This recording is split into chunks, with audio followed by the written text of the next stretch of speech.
Hello dear students, once again आज नई video के साथ। और वो है हमारा class 10th geography chapter 1, geography का चैप्टर 1 और उसका एक नया टॉपिक। और चैप्टर का नाम है हमारा resources and development. This is the chapter name, first chapter name. और आज का जो हमारा टॉपिक है वो है classification of resources on the different basis. ठीक है, हम किस तरह से क्लासिफिकेशन करते हैं रिसोर्सेज का डिफरेंस बेसिस के ऊपर, वो आज हम करने वाले हैं। ठीक है, इम्पॉर्टेंट टॉपिक है चैप्टर का, जो कि 5 मार्क्स के अकॉर्डिंग भी क्वेश्चन आ सकते हैं, 3 मार्क्स के अकॉर्डिंग भी आ सकता है और 1 मार्क्स के क्वेश्चन तो इसमें से आते हैं। ठीक है, सो लेट्स स्टार्ट नाउ। सबसे पहले हम जो है क्लासिफिकेशन करते हैं रिसोर्सेज का on the basis of origin. सबसे पहला कौन सा है? On the basis of origin. Origin के अकॉर्डिंग हम जो है इसको 2 पार्ट्स में डिवाइड करते हैं। ठीक है, classification of resources first part है ओरिजिन, कि हमारे जो रिसोर्सेज हैं वो कैसे ओरिजिनेट होते हैं। तो वो होते हैं हमारे 2 बेसिस के ऊपर। First is biotic and second is abiotic. Clear? Biotic वो रिसोर्सेज हैं जिनमें जान होती है, जिनमें लाइफ होती है, जो जीवित है, उनको हम बायोटिक रिसोर्सेज बोलते हैं। कौन से रिसोर्सेज बच्चा? जो लिविंग है, जो जीवित है, उसको हम बायोटिक रिसोर्सेज बोलते हैं। और ये लिविंग हमारे कौन से आ जाते हैं? फ्लोरा, फौना, जो आपके human being, these are the कौन से रिसोर्सेज हो गए? बायोटिक रिसोर्सेज हो गए। बायोटिक रिसोर्सेज जिनमें लाइफ होती है। दूसरा है अबायोटिक रिसोर्सेज। अबायोटिक रिसोर्सेज वो रिसोर्सेज है, abiotic means without life, non living things. कौन सी है बेटा? जिनमें लाइफ नहीं होती है, जो नॉन लिविंग थिंग्स हैं, जैसे स्टोन हो गया, रॉक्स हो गई आपकी, ठीक है, आपके आयरन, ठीक है, ये सारी चीजें क्या है जिनमें कोई लाइफ नहीं है, विदाउट लाइफ है, वो सारी की सारी हमारी अबायोटिक में आती है। क्लियर हुआ? On the basis of origin we divided into 2 parts, biotic, abiotic. Biotic वो चीजें हैं जिनमें लाइफ होती है, द लिविंग ऑर्गेनिजम्स या लिविंग थिंग्स, जैसे फ्लोरा, फोना, ह्यूमन बीइंग। लेकिन अबायोटिक वो चीजें हैं जो नॉन लिविंग होती हैं, जैसे आपकी स्टोन, रॉक्स। ठीक है, अच्छा, आगे हम आते हैं second, on the basis of exhaustibility. Exhaustibility के अकॉर्डिंग हम इसे डिवाइड करते हैं 2 पार्ट्स में, renewable and non renewable resources. Okay, exhaust का मतलब क्या होता है? खत्म हो जाना, फिनिश हो जाना। ठीक है, तो ऐसी चीजें जो खत्म हो जाती हैं, ठीक है, वो हमारी कौन सी है? खत्म हो जाना या फिर एग्जॉस्ट हो जाना, वो है हमारी, उसको हम on the basis of it हम अपने रिसोर्सेज को 2 पार्ट्स में डिवाइड करते हैं। कौन कौन सा? First is renewable and second is non renewable. Clear? अब रिन्यूएबल रिसोर्सेज कौन से हैं? रिन्यूएबल रिसोर्सेज वो रिसोर्सेज है बेटा जो रिन्यू हो जाते हैं। रिन्यू का मतलब है जो कॉन्टिन्यूअस में, एक साइकिल में है, जो कि खत्म नहीं होते हैं बल्कि रिन्यू हो जाते हैं। ठीक है, एक प्रोसेस में है जो कि रिन्यू हो जाते हैं, जैसे विंड है, वाटर है, आपका सोलार एनर्जी है, वो सारी की सारी चीजें आपके रिन्यूएबल रिसोर्सेज में आती हैं। ठीक है, बट नॉन रिन्यूएबल रिसोर्सेज कौन से हैं? ऐसे रिसोर्सेज जो रिन्यू नहीं होते हैं। सीधी सी बात है, मैंने इसको बोला नॉन रिन्यूएबल, जो रिन्यू होते ही नहीं है। और इनको बनने में जो है, अगर ये रिसोर्सेज की हम बात करें तो ये ऐसे रिसोर्सेज है बेटा जिसको बनने में काफी टाइम लग जाता है। अब सन या वाटर एनर्जी या वाटर या सोलार ऐसी चीजें हैं जो आपको एवरीडे मिलती हैं, यू गेट इट एवरीडे। ठीक है, कभी कम तो कभी ज्यादा, लेकिन मिलती है ना। लेकिन नॉन रिन्यूएबल रिसोर्सेज कौन से रिसोर्सेज है? जैसे आपका पेट्रोल, डीजल, फॉसिल फ्यूल जितने भी हमारे हैं, वो हमारे नॉन रिन्यूएबल रिसोर्सेज में आते हैं। और ये वो रिसोर्सेज है जिन्हें बनने में लाखों करोड़ों साल लग जाते हैं बेटा। तो जब तक ये दोबारा बनेंगे तब तक हम इस अर्थ पे होंगे ही नहीं। ठीक है, तो इन चीजों को हम नॉन रिन्यूएबल रिसोर्सेज बोलते हैं। So clear? On the basis of origin 2 are there, on the basis of exhaustibility के अकॉर्डिंग भी हमने इसको 2 पार्ट्स में डिवाइड किया है, renewable resources and non renewable resources. Clear? अब आते हैं हम on the basis of ownership. This is the third. On the basis of ownership, अब बेसिस ऑफ द ऑनरशिप के अकॉर्डिंग हमने इसको 4 पार्ट्स में डिवाइड किया। कितने पार्ट्स में बच्चा? 4 पार्ट्स में। फर्स्ट पार्ट है इसका इंडिविजुअल।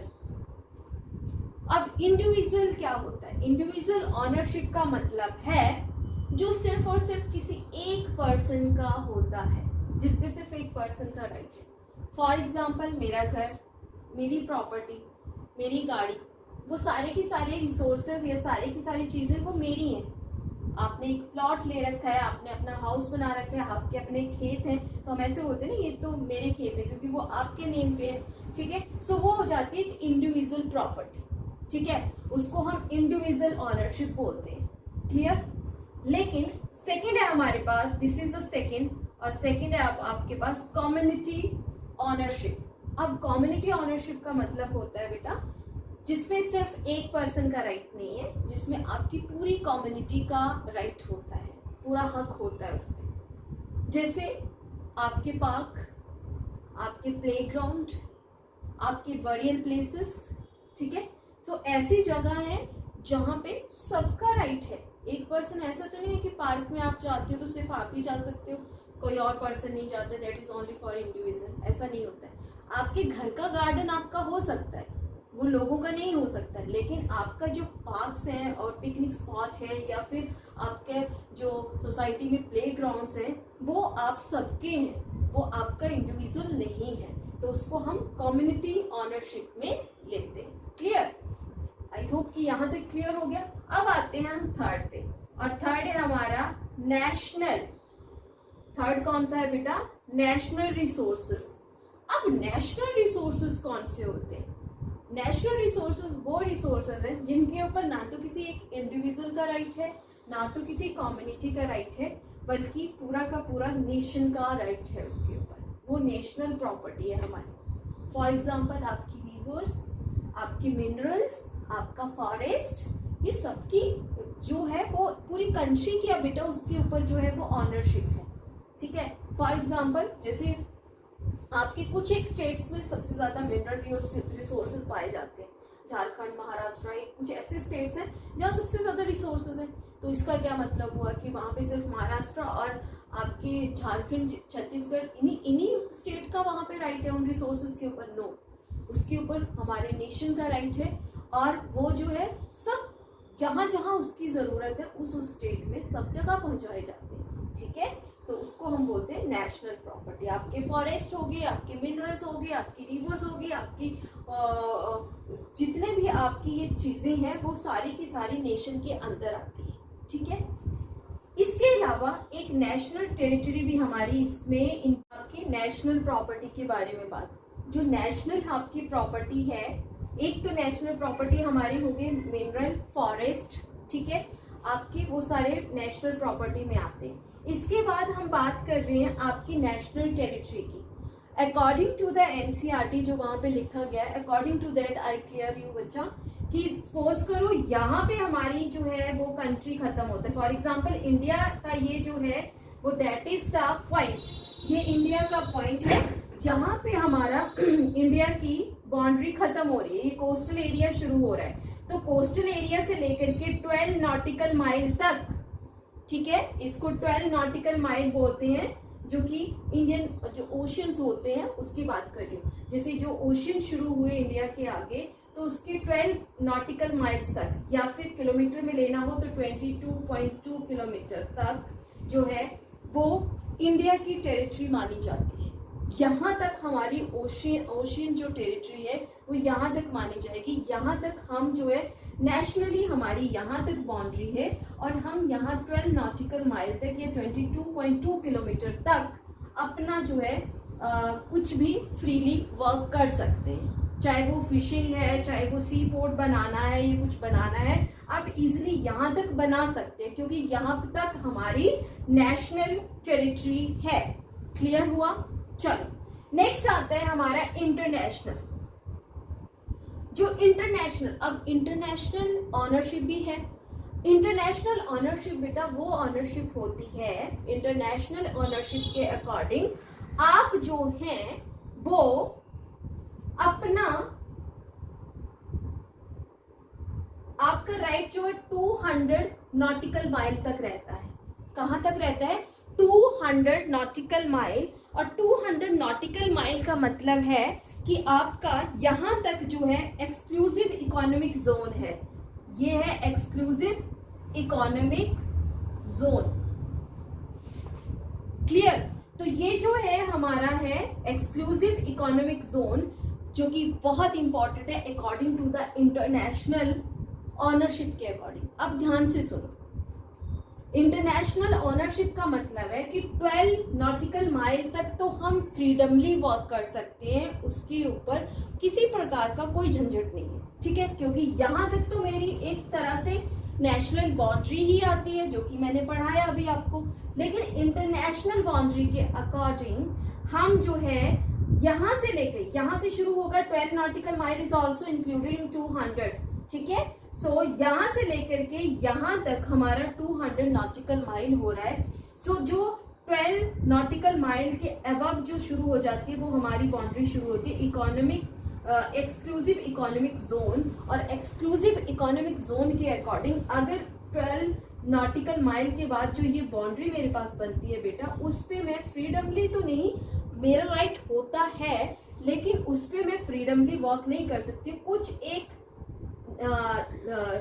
नियम उस पे लागू हो जाते हैं, कुछ एक लॉज बना दिए जाते हैं, वो होते हैं इंटरनेशनल ऑनरशिप के अकॉर्डिंग। तो देखा जाए तो यहाँ पे हम फ्रीडमली, आप सोचो कि यहाँ पे आप पोर्ट बना दो या यहाँ पे अपना आइलैंड कोई भी बनाना शुरू कर दो आप artificial, so that's not to be possible. वो हमारे हाथ में नहीं है। क्यों? क्योंकि यहाँ से शुरू हो जाता है 200 नॉटिकल माइल से हमारा शुरू हो जाता है कौन सा जोन, जिसको हम बोलते हैं एक्सक्लूसिव इकोनॉमिक जोन। और इस जोन पे no individual country can utilise, कोई भी इंडिविजुअल कंट्री, इंडिया चाहे तो इसमें इंडिविजुअली कुछ भी चीज नहीं बना सकता है, और यहाँ के रिसोर्सेज को भी इंडिविजुअली यूज नहीं कर सकता है। यहाँ पे कुछ एक लॉज लगा दिए जाते हैं जिसके अकॉर्डिंग किसी भी कंट्री को अपने जो एक्सक्लूसिव इकोनॉमिक जोन है उस पर वर्क करना पड़ता है। इसके आगे हमारा ओपन ओशन शुरू हो जाता है, ओपन सी शुरू हो जाता है, जो कि हमारे जो है वो और भी हमसे जो इससे आगे जो है वो हमारा कोई राइट नहीं। ये फिर बिल्कुल ही इंटरनेशनल जो है वो बाउंड्रीज शुरू हो जाती हैं, या इंटरनेशनली जो बाकी कंट्रीज का भी राइट है। तो यहाँ पे तो हमारा कोई भी राइट नहीं है, बल्कि देखा जाए तो अगर फ्रीडमली आप यूज कर सकते हो तो सिर्फ 12 नॉटिकल माइल तक ही यूज कर सकते हो। उसके बाद जो 200 नॉटिकल माइल है वो आपको एक्सक्लूसिव इकोनॉमिक जोन है, जिसपे आप नियम के अकॉर्डिंग, लॉज के अकॉर्डिंग ही वर्क कर सकते हो। लॉज के अकॉर्डिंग ही आप यहाँ पे कोई भी चीज जो है वो यूज कर सकते हो या रिसोर्सेज को यूज कर सकते हो without the permission of internationally जो इंस्टीट्यूशंस बनाए हैं उनकी परमिशन के बिना कोई वर्क यहाँ पे नहीं कर सकते हो। क्लियर? तो ये हो गया हमारा ऑनरशिप के अकॉर्डिंग। ऑनरशिप के अकॉर्डिंग आपका हुआ इंडिविजुअल, कम्युनिटी, इंडिविजुअल सिर्फ एक पर्सन का जिसपे राइट है, कम्युनिटी जिसपे आपकी पूरी कम्युनिटी का राइट होता है, नेशनल जिसपे हमारी सिर्फ नेशनल, हमारी नेशनल टेरिटरी, हमारे नेशनल फॉरेस्ट, रिवर्स, मिनरल्स सब आ जाते हैं, और international 200 nautical mile, that is the international exclusive economic zone. Very important the point 1 marks according. ठीक है, नेक्स्ट हम आते हैं the status of development. Status of the development, अब इसके अकॉर्डिंग भी हमने इसको 4 पार्ट्स में डिवाइड किया है। सबसे पहला है हमारा पोटेंशियल। पोटेंशियल के अकॉर्डिंग ऐसे रिसोर्सेज जो हमारे पास, हमारी पोटेंशियल है, पोटेंशियल का मतलब क्या होता है, हमारे में पूरी पोटेंशियल है लेकिन हम उन्हें यूज नहीं करते हैं। अब अनलकीली हम यूज नहीं कर रहे हैं, या क्या प्रॉब्लम है, या लेजी हैं हम, या क्या प्रॉब्लम आ रही है, that's not to be clear here. क्योंकि हमारा जो गुजरात और राजस्थान है वहां पे विंड और सोलार एनर्जी इतनी पर्याप्त मात्रा में, इतनी जो है इनफ सोर्स है हमारे पास कि हम उसे इजीली यूज कर सकते हैं, but we are not use that, उसे हम यूज नहीं कर रहे हैं properly. So these are resources are called potential. मतलब पोटेंशियल तो है आपके पास लेकिन आप उसको यूज नहीं कर रहे हो, सो that is called the potential resources. दूसरी कैटेगरी इसमें बोला है डेवलप्ड। अब डेवलप्ड वाला रिसोर्सेज कौन से रिसोर्सेज है, जैसे आपके आयरन है, फॉसिल फ्यूल्स है, कोल है, पेट्रोलियम है, जो कि हमारे डेवलप्ड रिसोर्सेज है, और उन रिसोर्सेज को हम भरपूर यूज करते हैं बिना किसी भेदभाव के, बिना किसी रोक टोक के, जबकि वो हमारे पास क्या है, लिमिटेड है, बट हम उसका पूरा पूरा प्रयोग कर रहे हैं, पूरा पूरा यूज कर रहे हैं. सो that is called the developed resources. ठीक है. नेक्स्ट ये बोल रहे हैं स्टॉक. कुछ एक रिसोर्सेज ऐसे हैं जो स्टॉक में है, हमारे पास काफी है स्टॉक में, but due to technology, lack of technology, हम उसे यूज नहीं कर पा रहे. टेक्नोलॉजी नहीं है हमारे पास, उसके लिए टेक्नोलॉजी नहीं है, और वो हमारे पास स्टॉक में है. हम उसको, अगर हमारे पास टेक्नोलॉजी आ जाए ना बेटा, तो हम उसको बहुत अच्छे तरीके से यूज कर सकते हैं, लेकिन लैक टू द टेक्नोलॉजी हम उसको यूज नहीं कर पा रहे हैं. फॉर एग्जाम्पल, आपके वाटर जो है, अगर उसकी जो हाइड्रोजन और ऑक्सीजन से मिलके बनता है ना आपका वाटर, तो उसमें अगर हाइड्रोजन को हम निकाल लें, तो हाइड्रोजन एज अ फ्यूल हम यूज कर सकते हैं. ठीक है, हाइड्रोजन को हम यूज कर सकते हैं as a fuel, but by unluckily we can say कि यहाँ पे फिर से लैक ऑफ टेक्नोलॉजी, हम उन चीजों को यूज नहीं कर पा रहे. तो ये हो गया आपका स्टॉक. दूसरा है आपका रिजर्व. अब कुछ एक ऐसे रिसोर्सेज हैं जो रिजर्व्स हैं, जैसे आपकी रिवर्स. अब आप बोलोगे मैम रिवर्स कैसे रिजर्व्स हैं, क्योंकि हमने उनको रिजर्व करके रखा हुआ है, हम पूरा यूज नहीं करते. अब भाखड़ा नंगल डैम है आपका, ठीक है, या और जो हमारे मेंस डैम है, तो हमने वो रिवर्स के ऊपर बनाए हैं. तो ऐसा तो नहीं कि जितनी भी हमारी रिवर्स है उनके ऊपर हमने जो डैम बना रखे हैं और या इलेक्ट्रिसिटी प्रोड्यूस हो रही है सबसे, ऐसा नहीं है. हमने कुछ एक रिवर्स के ऊपर ही जो है वो डैम बना रखे हैं और उसको हम यूटिलाइज कर रहे हैं. कुछ एक रिवर्स को हमने छोड़ा हुआ है, रिजर्व करके रखा हुआ है, that is use for the next time. So that is called the reserve resources. Clear. So ये हो गए हमारे पास 4 resources under to the status of the development. First is potential, मतलब हमारे पास है तो सही, लेकिन हम उसे यूज ही नहीं कर पा रहे.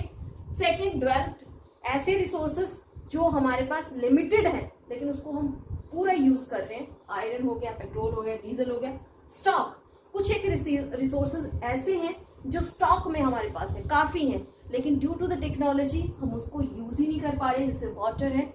And as well as reserves, कुछ एक ऐसे रिसोर्सेज हैं जिनको हमने रिजर्व करके रखा हुआ है, जिनको हम बाद में यूज करेंगे, और कुछ को हम यूज कर भी रहे हैं. जैसे रिवर्स है आपकी, रिवर्स, कुछ एक रिवर्स को as a dam, as a electricity producing के लिए हम यूज कर रहे हैं, लेकिन कुछ एक रिवर्स को हमने छोड़ा हुआ है. So these are the status of the development. ये हो गए आपके classification of resources. I hope कि आपको ये वाला जो टॉपिक था आज का वो समझ में आया होगा.